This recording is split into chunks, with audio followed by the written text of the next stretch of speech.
What up, ninjas, and welcome aboard this Drew's News flight. Please fasten your restraint, keep your arms and legs inside the vehicle for a bit, and today's in-flight entertainment is brought to you by Ali Milne. So sit back, relax, and enjoy the flight. That was perfect. Awesome. Okay, well, welcome back. I've got my mug. I had this given to me in 2011 for Christmas. Smug, always dreaming of this. Naked skydives. Yeah, man. Have you done a naked skydive? Yeah, I've done two, man. Oh, really? I've done two. I did one for my 100th. And like, funny enough, this is something I wanted to bring up on one of these episodes. I'm a little bit disappointed, man, because back in Swansea, and like this is where obviously all of my skydiving happened. I was on 96 jumps or something, and you know what Ricky Davies said to me, well, you know, you got to go naked for your 100th, don't you? Well, without a second thought, or without even like the bravado of like, yeah, fuck yeah, I've just gone, oh, that's tradition, is it? And he's like, yep. And I'm like, cool, I'm in. So I did a naked skydive, thinking everybody before me had done a naked 100th, and that everybody after me will do a naked 100th. Man, I've seen hardly anybody do a full-on naked skydive in my time. I've seen a few, obviously, but they're like, I just did it. I didn't realise till recently. I mean, my dad's done so much stuff in the sport. You often end up hearing these stories you've never heard over his like 50 years of jumping. But he did a naked jump. And I said to him, when did you do a naked jump? Like, I've never heard this story. And it's just one of these crazy stories. It was like, yeah, we were doing a water display in Cyprus, so I thought it was a good time to go naked. I was like, you did a water display in Cyprus? What? I didn't even know about this. That's amazing. Yeah, I've never done one. My 100th jump, I did a 5-way speedster. We completed it in the last quarter of a second. It was out of a Cessna, I think it was a 185. I think we were jumping the 206, and it was at Skydiving St Andrews. I think it was October or November time. Ewan Cowie was on it. I mean, that was like the hottest thing you could do, is like a 5-way speedster. And you know, there was a couple of people on the drop zone who did the free flying, and they had their baggy suits, and you know, sort of like the quartered suits and the big cameras on the side, and they were the cool dudes. And we were like, we're not going to be free flyers. This is Oh, going like a bat out of hell is the only thing I can do, man. I'm on my belly, you know. But it's funny you should be talking about naked skydiving, because I have written another song, which I've sent off to Ryan Mancy. It is another cover, but I've sent off to Ryan Mancy. I'm not going to tell you what it is. okay. I don't think it's going to be as good as the other one, but I'm giving it a go. So, Yeah, you just got to give it a blast. Something to do, right? Exactly, man. It's keeping boredom down, like. But one of the verses is, it's a true story, and every verse is a true story about skydiving, or in my experience.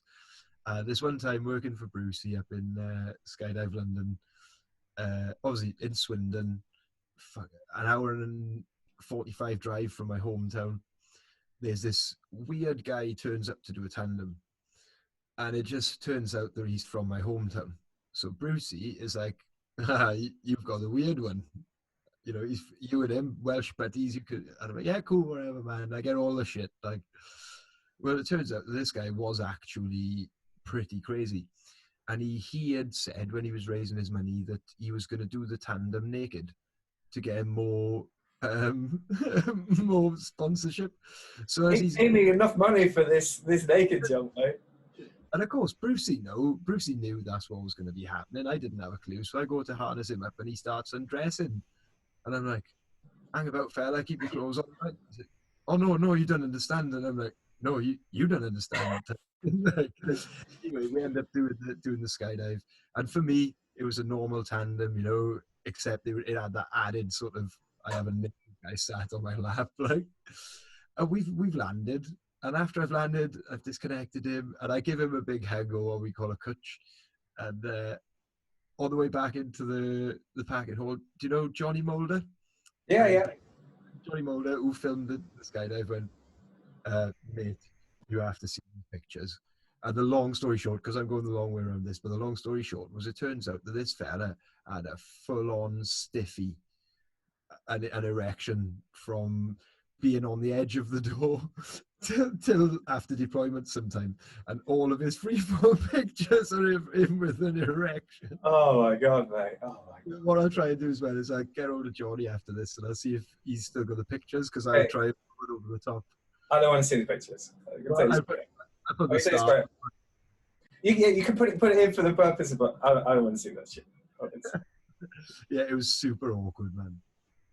But, that end from my hometown, didn't it? I took a guy on a tandem who'd escaped from a mental institute. And, you know, thing is with people, and it's like, you know, if you've got a public facing, you get it more at the tunnel because you meet more people. But you sometimes take people and you're like, something not right with this guy. And we're in the plane, and I remember sitting next to, I think it was Milne, and I was like, you know, halfway up. And I can't remember what he was doing, but whatever he was doing, I was like, something not right with this guy. I said, Milne, something not right going on here. So he does the jump, and he's just flipping absolutely weird. I can't even, it was that long ago, I can't remember what he did. But he landed, and he wanted to do another tandem. So he did another tandem, but I think the way he paid was like in change, like 200 odd quid in like emptying his pockets out. And so he did this second tandem, which we thought was all well and good. And then how did we find out about it? He kind of disappeared. He did tandem, he disappeared. Then we got a phone call the next day from a mental institution that said, oh, by the way, just to check, one of our inmates has got this crazy story that he came to your skydiving center and did 2 tandem skydives yesterday. And we were like, yeah, he did. And like, was everything okay? He didn't harm anyone. He wasn't dangerous. He didn't cause any problems. And we were like, no, I thought it was a bit weird, but like, we didn't realize that was. Then he appeared at the drop zone sometime later, a few days later, was just hanging out, and someone caught him in the kitchen. He'd like sneaked into the kitchen when the canteen had closed, and he had like a tin of tuna, and he was just scooping tuna into his mouth and eating it. And then he got caught and then kind of ran off and hid in the toilets and was doing all this weird stuff. We had to like phone people to come and get him. That was a long time ago. Maybe it's more than 10 years ago. Yeah, it's a bit crazy. But you know, you had a good time. Good time. That's man. You definitely over the years you accrue some stories that you like, some absolute classics that you'll never see again. You know, like you can't equate them to anything that's going to happen in the future, and you just think that's my. I mean, that's why when I was doing tandem, so I worked for more than 10 years full-time AFF and tandem instructor, and did coaching as well. That's kind of why I needed to break out from that mold. I needed something different to do, like a challenge. So once my team won the nationals in 2014, I ended up load organising pretty much full-time. Still doing AFF and tandems on the side, but main thing was coaching and load organising. And then went back to do a bit more instructing. But sometimes, I talk about it a lot, you just need that next level, you need that next challenge. And I thought, you know what, I'm going to do my advanced instructors. And it's just one of those situations, you know, you just wake up and you're like, I'm going to do that. I'm going to make that happen. And it was really funny because it'd been something that I'd been thinking about for a long time and kind of sitting at the back of my mind. It's like with many things, you think about it and then actually, oh no, I can't do it. I'm not going to be good enough. I'm not going to have enough time to do it. My lectures, I'm going to be interested. People are going to pick on me because I'm going to do this qualification. Maybe they won't have it. Or people, you know, telling scare stories about how difficult the course is. And it's one of those things you kind of, every time you think about it, it makes you that little bit anxious. And one day I was like, you know what, I'm doing that. And I put in to do, so when you do it, it's 3 courses. Yeah. The observer course, where you watch somebody else do the pre-advanced. The pre-advanced course, where they'll ask you to do anything. I mean, there's maybe up to 15 lectures. Some in that region they could ask you to do at the drop of a hat, and you do it to panel examiners, and so the observers, you watch someone else do it. On the second one, you give all your lessons to a group of observers. And I actually had 6 observers, which was like a big number. And then if you do well at the second one, then you can do your final advanced instructor assessment. And it was one of those things, every time you think about even just conceptually doing it, like, no. Once I made the decision, that changed it. I was like, this is happening. I'm making this happen. But I mean, it's worth saying, it's a really important qualification in skydiving, but maybe not everyone knows what an advanced instructor is. So an advanced instructor is an instructor who has had their instructor rating for a minimum of 3 years. They've done their 3 courses, and an advanced instructor can be the chief instructor of a parachute centre. So every parachute training organisation in the UK, we've got 30 of them, is going to have a chief instructor, and that chief instructor will be an advanced instructor. So to test you on chief instructor style stuff, it's very broad ranging. They can ask you to do any lesson from the AFF or static line system. We'll talk about those lessons in a minute. But as well as being an advanced instructor, it allows you to run a night jump program, run a water jump program, and the qualification you need to be an examiner. So you need to be an advanced instructor for 2 years. And it's the highest standard of teaching. The most difficult courses in the BPA is the advanced instructor course. And when I started, my mindset was, I never want to be a chief instructor. Too much paperwork, too much, a lot of stress, a lot of responsibility. I don't want to do it. I want to be an examiner. So this is a necessary evil I've got to put myself through to do it. So I needed the challenge. I wanted to be an examiner. As well, I've got 18 months till I can go on and start my examiners. But as I went on, I thought, actually, I wouldn't mind being the chief instructor. And thinking about it more, if the right offer came up, especially when you see different ways of running drop zones. And the advantage of what I do is I don't just stay at one place now. I've got to lots of different places. I can see the best ways to a lot of people doing it. So wanted that challenge, wanted to be an examiner. Normally, and my sort of path to doing it is very atypical. So normally it's 1 or 2 ways that someone's had their instructor rating 3 or 4 or 5 years, and at certain drop zones, that's your natural progression. Once you've been there a while, it's just something you do. But where I jumped, that wasn't really a thing. I mean, there hadn't been a new advanced instructor when I'd made the decision to do it for more than 12 years. Whereas some drop zones, I'll have a new advanced instructor every year. The other kind of rule is when people get to their like 40s or 50s or 60s, and they get told, you can be the chief instructor, you just need to get your advanced rating. And actually, my path was neither of those. My path was being a full-time instructor, kind of put that on pause, went to full-time coaching and load organising, and then, and when I started telling people that I was doing my advanced instructor, a number of people were like, oh, finally, we've been wondering, thought you should do this years ago. I was like, but the advantage of doing the path that I have is I gained a lot of experience on the way. So I learned a lot of things about teaching. And actually, I learned a lot of things about teaching. I then forgot a lot of things about teaching because I spent a while coaching, load organising. Yeah. And you know what it's like? You know, if you're coaching and you miss something out and you're on the walk out to the plane and you're like, oh yeah, by the way, I forgot to say this in the brief, just make sure you do like this. Or you walk into a room and you haven't quite got your teaching aids. Or Yeah, but you can't really get away with that instructing, especially. So actually, the winter before I did my advanced rating, I went back to the classroom, and as many weekends as I could, I was teaching static line courses. Really? Not even Yeah. AFF? I did some AFF, but mainly they ask you to do the static line progression. But I did AFF stuff.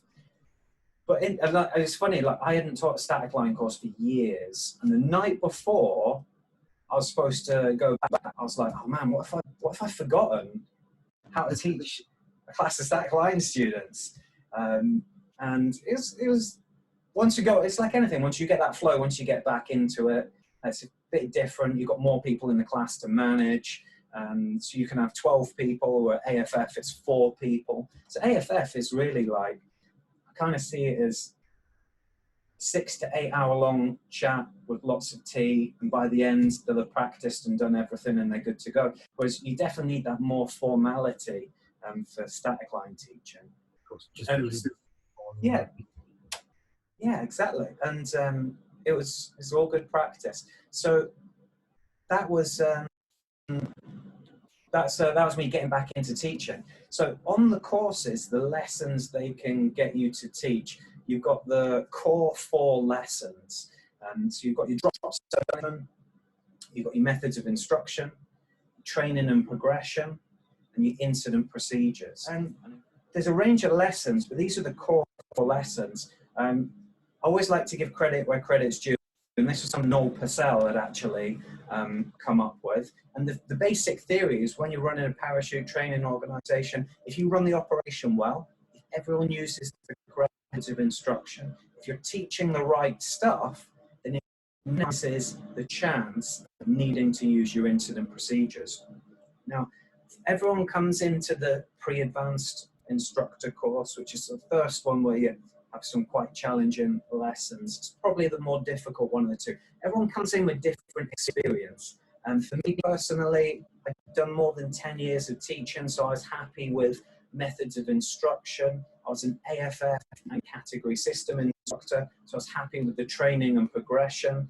And the side that I needed to do quite a bit of work on was drop zone management. So drop zone management, basically your 11 conditions that are required to run a parachute training organisation. And the people that come at it from the aspect they're a drop zone manager, and I hadn't done that before, so those people are very good at the drop zone management lesson. And for the incident procedures, for my time in the sport, you know, it's unfortunate the incidents happened, but fortunately I gained the experience from them. So when I actually gave my incident procedures lesson, I could go into quite a bit of detail with common things you need to watch out for and common mistakes. But really, the way I kind of planned it was, when I decided to do the course, I spent like a month making the best methods of instruction lesson that I could. And that's using all of the methods of instruction, giving a little bit of an intro. So I talk about bell curve and talk about people being gifted physically, some people being gifted mentally. And then kind of distilling that into a lesson. And then the next month, I picked training and progression, which is about all the different training and progression systems that British Skydiving has. Actually, I thought that was going to be one of my favourite lessons, training and progression. And it actually turned out it was my favourite lesson. The reason it was my least favourite is there's so much information. And they kind of say you want to do a 40-minute lesson up to 60 minutes. I can't talk in a lesson for less than 60 minutes.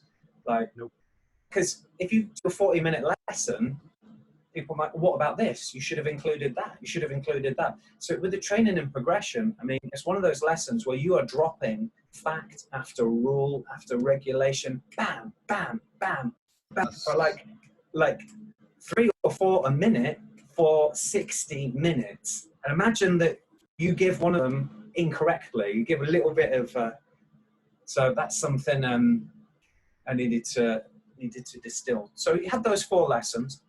Yeah. And as well as that, they can ask you to do any lesson from the basic training system syllabus for AFF or category system. And so normally it's malfunctions or canopy control. Ah, right, yeah. So and you're kind of showing what's supposed to be this fantastic example of teaching on the final course, I had 12 basic instructors. So basically I'm saying to them, this is how to teach really well. And there's nothing more back and then starting a lesson and thinking every single one of these pairs of eyes is looking to this to be a good example. So you needed to practice it a great deal. So you've got the core 4, your specimen lesson. You also have to pick a subject, which is your specialist. And they always say, pick something that when you're in the room, no one in that room is going to know more than you about. So I picked tracking, and the first thing that they said is one of the examiners actually said, well, for the debrief sheet, I didn't write anything because I don't know a lot about tracking, and I learned a lot from that lesson about tracking. Surely that's the absolute perfect outcome for that lesson for you. You know, that's like, oh, I've done my job. Yeah, exactly. And had loads of good diagrams and examples and case studies. And they say that a good way to choose your specialist is if someone said to you, you have to give a 1-hour lesson tomorrow about a subject, something that you could do the night before. Okay. Yes. And so that was a good way to choose that. And then they could ask you to do a range, and there's kind of what I call specialist or speciality jumps. So it's like a display jump, a water jump, or a night jump. And often this is to show that you've got your experience outside of just doing your AFF or your tandems. Interestingly, that's something that people worry about a lot. But what I took to the party there is I'm the display team leader, and I'd done over 60 displays. So I had a lot of information that I could talk about for displays. And then there was the night jump. And at the time, I'd done 12 night jumps and knew quite a bit about the organization. So then there's the water jump. Now, I actually tried to do a water jump before, but no one really does them. I've never done one. You never? Yeah, I've never done one either. But so I kind of see the necessity in terms of like, you should really know what to do in case of a water landing, and therefore experience is the best teacher. Yeah. But at the same time, with modern technology and GPS and things like that, and obviously aircraft, parachuting aircraft in this country, they fly on VFR, don't they? Which is visual flight rules. Yeah. So theoretically, like any incident that should occur on board an aircraft in our country, we shouldn't have to get out over water. Yeah, I mean, the water jump is more about an intentional water landing. So it's kind of like, the way I thought about it was, it's a display jump landing in the water. So I spent quite a bit of time prepping that. I used to be a sailor. I used to do dinghy sailing as a kid, so... I used to be a sailor. Hello. Yeah, I used to sail little toppers and mirrors and lasers and picos, and so I knew a bit about the Royal Yachting Association qualifications. So I put a lot of knowledge from that into that aspect. So I got some good advice from some people. So, like for instance, Bryn said to me, Bryn Chaff, he said to me, every lesson you do, make sure you practiced it like 10 times in front of people who are going to debrief you or help you or give you pointers. Now, when you think that there's more than 10 lessons and each one is about an hour and you want to do it 10 times, that's like potentially you talk about over 100 hours of talking. So, and also get people's attention for that amount of time. Fair play to them as well, you know. I mean, I had some people who saw some of my lessons like 3 or 4 times. I bet by the end they're just like pulling their eyes out and like, yes, Ali is good, because you know all the stats and everything. I mean, the funny thing is, like where I changed bits, you could almost see them sitting up. Oh, this is a new slide. He didn't have this one or the other 7 times I'd seen this lesson. That's good. Again, it shows progression within like. And then Noel Purcell helped me out at the time. I went to Hibblestow, and I gave all of the core 4 lessons. So that's 4 lessons. Back. Okay, so you can imagine, I could barely talk at the end, and he basically watched them all and gave me some pointers and some really good feedback, which helped me out. So I did the course in November last year, and it was me and Kev Dynan from Chatteris. We worked really good as a team, and actually we were on the pre-advanced and the advanced course together. So it worked super good as a team, and we had some really good basic instructor candidates. I knew quite a few of them, so that often makes it easier. And with a panel of examiners, some range of different experience. We basically watched what we did the whole week. And the course seemed to go pretty good. We finished it on the Thursday. We got our results. And I've got to say, I didn't enjoy the first day of the course. Like, I didn't sleep much the night before. I was up at like 3:30 in the morning. I was so tired. And when we started doing, one of the things you have to do, you check everyone's kit and docs. Yeah. And I was checking the kit and docs, and I was struggling to focus my eyes. And I was and you know, when you got that thought, like, it's 7:15 in the morning, 7:30 in the morning. This day is going till 7 o'clock tonight. I am this tired now. I'm never going to get through this day. But yeah, it's one of those, you just keep rolling, you just keep going with it. And I knew my lessons weren't till the end of the first day. So I had a few things to do throughout. But I knew it's going to be when I was like at my most tiredest, and I had to do the lessons, one lesson, 10-minute break, straight into the second. So yeah.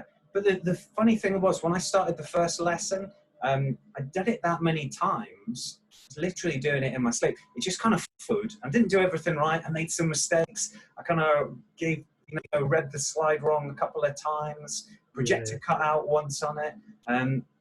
But you just kind of keep going through that process because you've done it that many times. And all of a sudden, the lesson was over, and I thought, flipping heck, that can't be the end. If I missed something out, and then we had a short break, and we went back in, did the second lesson. Got the second lesson, and that was the end of the first day. I actually enjoyed the rest of the course. It was and from deciding to do it to finishing it was probably 18 months for me, because the summertime I couldn't do a lot of work because I'd be load organizing and coaching. So I spent a lot of the winter doing it. It was hundreds and hundreds of hours. Luckily, just before the course, I was in Bahrain. I'm doing a military AFF trip, and we finished every day at about between 11 and 12 o'clock every day, which meant I had every afternoon off. And every afternoon, I'd be sitting on my laptop, working on my lessons, doing. Yeah, so I had quite a lot of practice. And actually, in Bahrain, that's when I taught a few of my lessons in front of all the other instructors. And, some instructors or all the other foreign instructors? No, most of them were British. And some of the lessons, there's nothing more difficult than giving your version of what you think a good malfunctions lesson is to 8 other AFF instructors who think their version of malfunctions is better. And it was character building, some of the debrief, and I'm not going to lie, but you've got to look at it the positive way. They taught me a lot, and I learned a lot from the ways that they did it. But I remember getting debriefed after that first lesson, and I was thinking, I know why a lot of instructors don't want to do this instructor rating, because they don't want to be subject to this brutalization of a debrief. But I wrote down everything they said, I put it back into my lessons, I used it to improve, so it made difference. That's like you say, character building, man. Love it. Character building. Yeah, for sure. I was going to ask about, going back to the methods of instruction and progression. Like you said, progression. Let's talk about that one first. With there being so much to talk about, you kind of nailed it earlier on when you said you can't fit half of it into 60 minutes. It's like the big issue with that, man, is how can I put it? It's easier for a lot of stuff which can be relative to safety to slip through that net of holes, and not for anybody's intention. It's just you physically don't have time to get something across to people. And it's like maybe there's something that, I don't know, like another approach. Do you dare split it down into 5 things?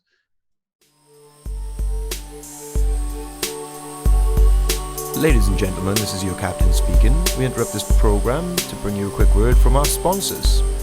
If you're thinking it's time for a new container, I'll save you all of the hassle. You only need to go to one place, www.uptvector.com.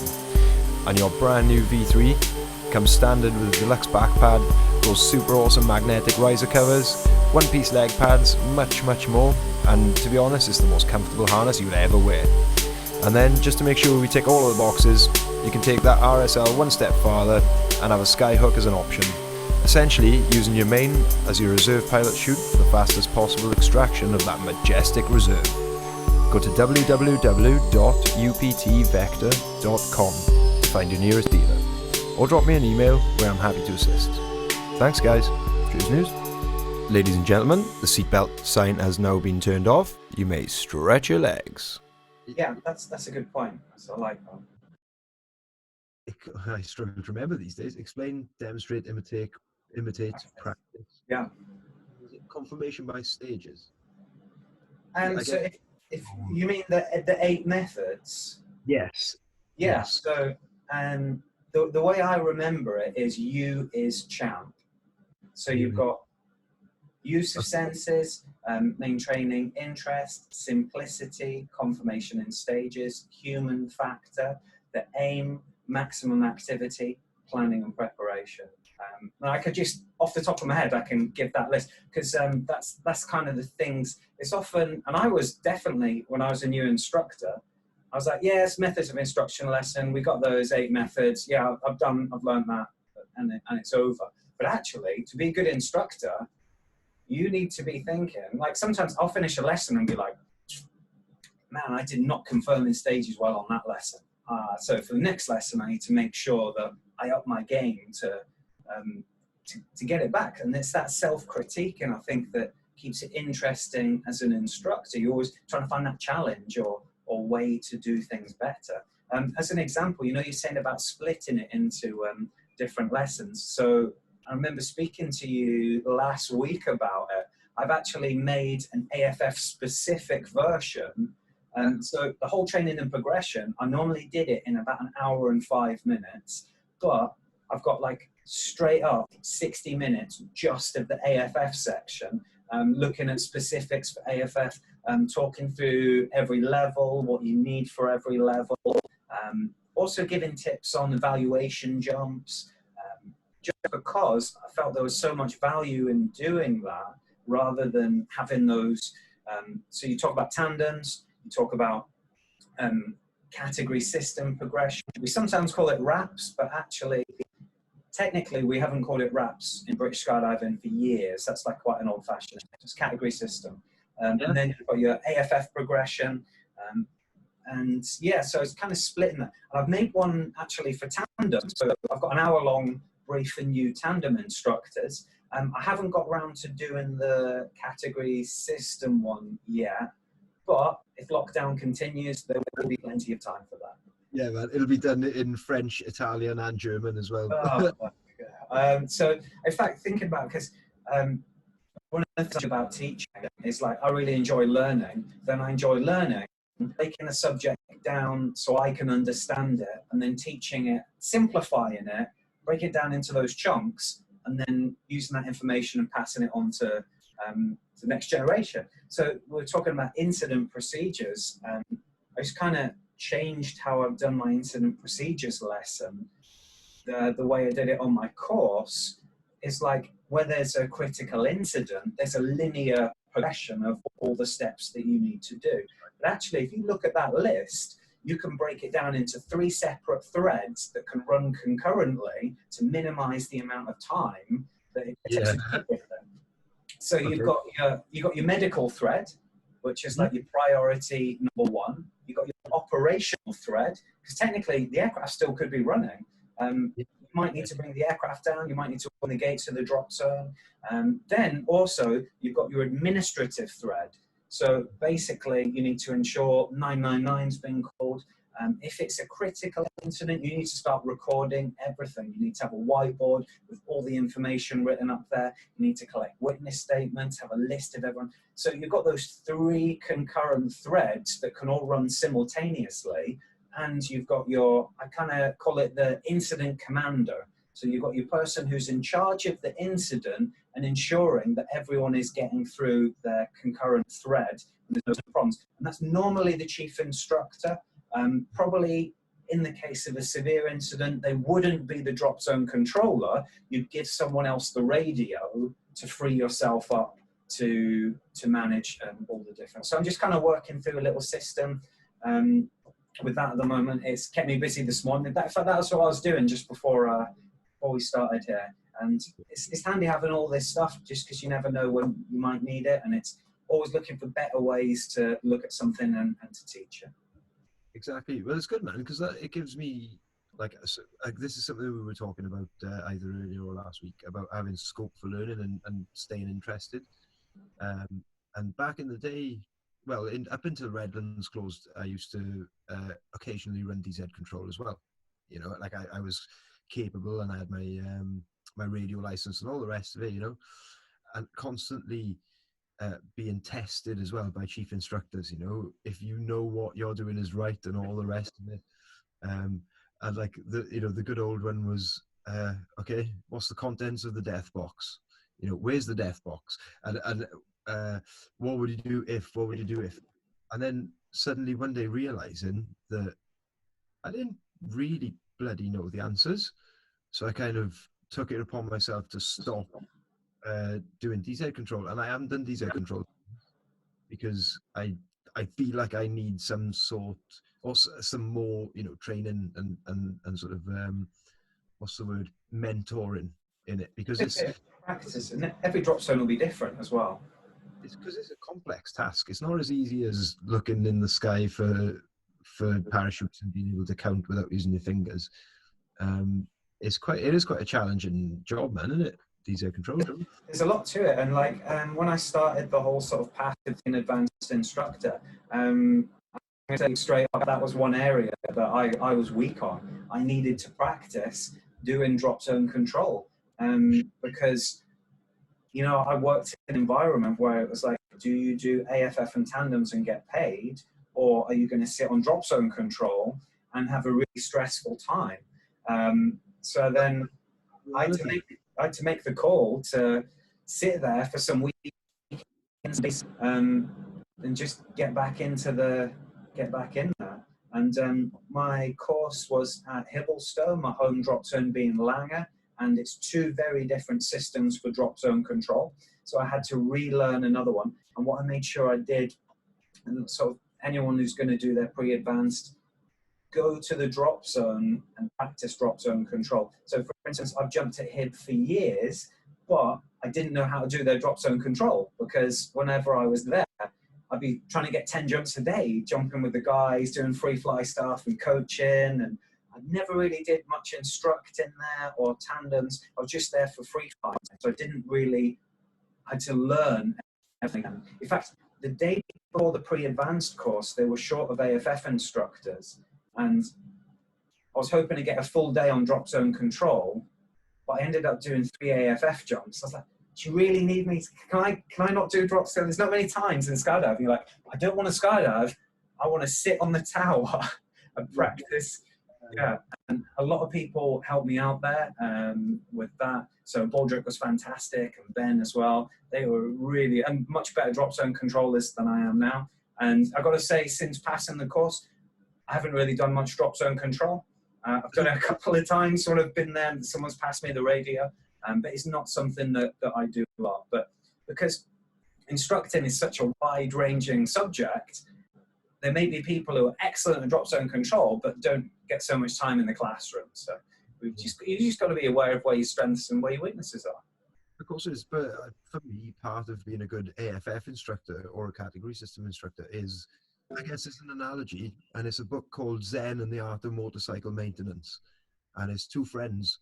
One's rich, and one is just a working man, and they both go away on their motorbikes.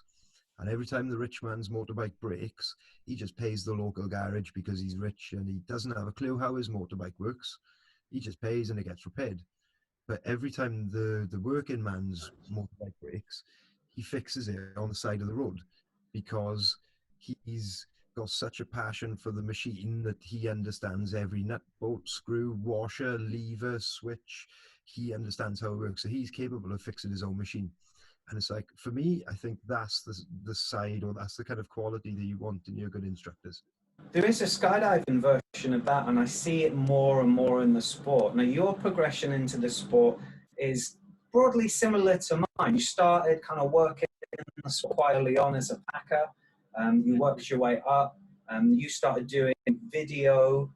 I kind of did FS coaching and category system to get the jump numbers up. You get the tandem rating. You do drop zone control. You probably delivered a few hangers at a time and emptied the bin bags. It's working the way up and having that time in the when people have done four-way training for 1,000 jumps, or they've done something else for 1,000 jumps. Their entry level into working in a sport is an AFF basic instructor rating, and very quickly they're an AFF instructor, but they missed out a lot of steps on the way. So it's kind of like that experience is missing. It's you sometimes get it in category system, and it's kind of like the situation where I've seen it a few times where you've got two category system instructors. One of them kind of got into it a little bit late, didn't work their way up. Then there's one that has. All of a sudden, the kit's on a 20-minute call. There's 5 sets of student kits. And then you've got someone who's kind of skipped the stages. They're not able to run to the hangar and do a load of 5-minute pack jobs to get the students into the air. And then that's not a criticism. That's just a kind of statement of fact of kind of where we get into, where we have people coming in. And it's tricky because once you come in at that stage, you'd say you do your AFF rating at 1,500 jumps. You almost don't want to say, you know what, I want to take a weekend off and do drop zone control because you need to immerse yourself in the AFF at that point. Yeah, you've got to kind of focus on that particular aspect. So, but this discipline within skydiving, like it's just another discipline. Master the discipline before you move on. Oh, hello. I managed to come out with a couple of statistics. Yeah, that's good. It's like, it always used to baffle me when I saw your annual figures and stuff, and you'd be able to say exactly how many different aircraft you jumped out of, on how many different jumps, on how many, and I'm like, okay, anybody could do it as long as they obviously keep a good logbook. But you've actually done it, and you've made your pie charts, and you've made your graphs, and you've made your all sorts. And I tell you what it reminds me of. Have you ever heard of Dave Gorman? Yes. Right. I love Dave Gorman. And he's absolutely incredible. He blew my mind. And it's the Google Whack adventure. It's the Are You Dave Gorman? The one where he's the same name. And every now and then he's going, and now we should see what's it done to the graph and his miles per Dave Gorman, And it just reminds me of you every time. I love Dave Gorman. I've seen him live, and one of the funniest things about when I saw him live, the very first thing he did is he got everyone to sing, "If you're happy and you know it, clap your hands." So it's like thousands of people, "If you're happy, you know it, clap your hands." So he gets to the end, he goes, "So can you be happy but not know it?" And then everyone's like, "Can you be not happy but you do know it?" So he goes through every logical combination of, but what happens if you're happy, you don't know it, do you really want to show it? And it was just this graph how everything was come together. I was like, I never thought of it like that. Dave Gorman's good. I went to see him live, and actually it might even have been up in Nottingham that I went to see him live. It was up north somewhere, like, and I actually met him in the intermission or after the show. And I had the only DVD I've got of his, obviously, was Are You Dave Gorman? And I asked him to sign the inside cover. I even took a Sharpie with me, man. I don't know how the gods told me I was going to meet him, you know. So I pulled this DVD out of my jacket, give him my Sharpie, and I'm like, oh, Dave, man, nice to meet you. Could you please give me a squiggle on this? And he opened the DVD case, and inside the DVD case was FIFA 2012. Yeah. Oh, that's Yeah. brilliant. And he's just gone, yeah, no probs, mate. What's this? And I'm like, and fair play to him. He actually signed the FIFA disc instead of his DVD case, and he's like, "You've got to keep FIFA in there now, pal." But I love it. Well, I was talking about books, man. I'm reading at the moment. I know we're not talking about books, but I was going to talk about books. Right, I'm reading at the moment this book. You can't quite say it. It's called The Lucky Penny, right? And you know Chris Wall. Yeah. So the actual man, the Lucky Penny, his name is James A. Penny. He's Chris Wall's either father-in-law or father-in-law to be, right? So he's his other half's granddad. Sorry, granddad in half, in-law. Granddad-in-law? That'll do. Yeah. And yeah, he was shot. He was a Lancaster pilot at like the age of 21 or 22 during 1942, and eventually got shot down by the Nazis over Germany, and all of his crew were killed except him. And it's basically his memoirs from the war, and he's in his 90s now, and he decided to write his memoirs just for himself. Yeah. And Chris was telling me about it, and I was like, man, is he gonna get some sort of copies? And he's like, oh, I don't know. Well, it turns out he did, and Chris just turned up one day at the tunnel, and he's like, I got a present for you, so give me this. And obviously in lockdown now, I've got plenty of time to read it. But when I was going through the slides earlier on, I saw the two books at the bottom of your slides. One of them was by Germain. Transcending Fear. That's it. And there was another one besides it. I can't remember what that was. Davies' book, yeah. Oh, it's Dan BC's book, the other one, is it? Yeah. Oh, fair play, because he's another legend as well. But I thought I'd put them on my reading list, because certainly Germain's, because it's exactly what we were talking about earlier, all this fear stuff and the reactions to it. So I'd be interested to get Brian Germain's take on it, because he's a wise old owl as well, isn't he? Yeah, very, very much so. Yeah, so that'd be awesome. And like I say, hopefully, man, we can do this a bit regularly, particularly if lockdown continues.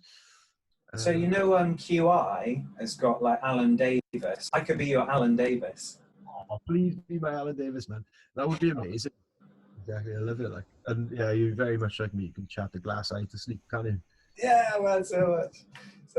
It's like, once you get me going, I'll be like, yeah, and another thing. Exactly, man. That's what I love. We'll keep going. And there was one more question I did want to ask you. This is a random one. Are you actually Scottish? You are. It's hard to. Some people would say I'm not. Some people would say that I am. But one thing I would say is I'm not concerned with either. I'm just happy to be British. Man, I like it. That's the way that I would answer that question. Like, I was born in Aldershot, which is down south, because my dad was in the military. And out of my grandparents, 3 out of 4 were from Scotland. And my genealogy DNA test, you know those things you take a swab? Yeah, I've got like majority Scottish DNA. Also a lot of DNA from north of England, a lot from Ireland as well, which makes sense. But also 8% Norwegian. 8% or 80? 8%? Yeah. And it's interesting that it's so precise that the 2 regions in Scotland where most of the DNA comes from, one of them is where my dad's side of the family comes from, and the other one is my mum's side of the family. Wow. And the interesting thing about it is now, what I'm going to say is obvious, because it's obvious that I've got fair skin and ginger hair and I'm not good in the sun, but my DNA test told me that, and all they got was a vial of my dribble that was like this big. Right, but yeah, so I don't really concern myself it's almost with those kind of questions. a good way to answer that then would be to say that you're Scottish by blood, British by birth, luckily. Like, you were lucky enough to be born outside. So, like, I guess in my scenario, I think, and I don't really know much about it. I'm going to do it one day, actually, the DNA thing. Yeah, do it, mate, do it. All of my dad's side, they're all hardcore Welshmen. Like, they're all, miners for generations and generations. One thing I do know is my great-granddad's granddad was in the Navy and was kicked out for deserting because they were on the west coast of Africa, and he went AWOL and came back with syphilis twice. So he was kicked out of the Navy. But they're all Welsh as they come. And then my mother's side, they're all as Irish as they come. Except then, like, it branches off towards France on my granddad on that side. So yeah, I guess I'm Welsh by birth, but yeah, I don't care, man. I'm a person on the world. Like, we're all people on the world. Yeah, exactly. I think our generation are lucky enough to kind of. I think we're all, even though we argue about it, we've accepted that kind of stuff since we were kids, I guess, or at least I have, and most of my peers growing up did. And yeah, we're the ones that argue about it as well. It's mental. Yeah, just be happy and go skydiving as much as you can. Yeah, exactly. Awesome, man. That sounds like a good note to maybe call it a wrap. Unless you've got anything else you want to add. I mean, I guess if there's anything that anyone's stuck with, they can contact me anytime on my Facebook coaching page, or my Instagram page. If there's an exit you're stuck with, you can send me the video, I'll give you a couple of coaching points, try not to go off on so many tangents, and yeah. 21st century coaching, man. That's what it's all about. 21st century. Yeah. This is the point we've come to in technology where we can do this sort of stuff. So, yeah. And thanks for your time as well, man. Because I know. No worries, mate. I had nothing else on today. Oh, cool. Oh, that makes me feel so good. But no, seriously, man. Like I said, I've even learned loads myself. I would love eventually. I would say I'm getting old now. So in 6 to 7 years, I would like to be in that kind of category where I'm knocking on the door of getting my my advanced rating, and then see where that goes. But in the meantime, look forward to AFF next. AFF next. Yeah, and obviously we're going to be chatting a lot about that. So maybe we can do another podcast about that. Yeah, I'm all good with that, mate. I'm all good. Awesome. Thanks, Ali. So until next time. Yeah. Man. Okay, yeah, cool. See you later, mate. Bye. Enjoy the rest of the day. Well, ninjas and ninjettes, we've made it all the way to the end of the episode. Thank you for watching, and if you're interested in leveling up those ninja skills, a new video will be out every Monday evening at 7 PM. Same time, same place. Follow me on Instagram at Drew's News and Facebook at NWA Sky and Tunnel Productions. I just wanted to say a huge thank you to Ali once again today for selflessly giving up his time to offer a superb in-depth discussion into the requirements and mindset of an instructor. If you missed episode 1, head up group exits and fear in skydiving, then check it out in the box below. Episode 3, Paul Capsey, Free Fly A, national champion, fellow ambulance dweller, and one of the nicest guys you'll ever meet, joins me next Monday. Same time, same place. And the biggest thank you goes to you for tuning in today and listening to us waffle. If you'd like to follow the journey, don't be afraid to hit the subscribe button below, as this is the best way to help me produce more and better content. Fly safe, ninjas. Drew's News.